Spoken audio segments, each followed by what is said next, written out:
Hello friends, in this question they have given us two simultaneous equations to solve. Okay guys, first of all write both equations in standard form and give them numbers. Now for elimination we need to do same coefficient of any one variable. Okay, we have two variables, that is x and y.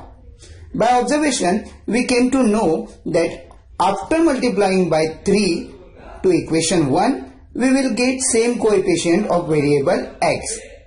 So, we are going to multiply by 3 to equation 1. Now we get equation 3.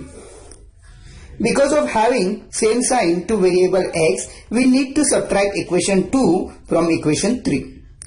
But don't forget to change sign of equation 2. Now we get 23y is equal to 23. After dividing, we get y is equal to 1.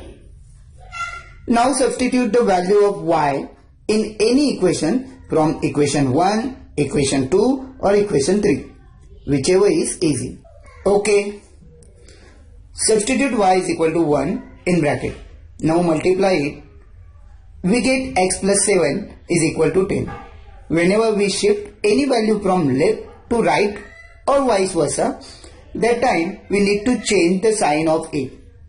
It means plus 7 goes to right, from left side it becomes minus 7. So x is equal to 10 minus 7. And then we get the value of x, that is 3. Write main answer and solve same type of a question by yourself. Thank you.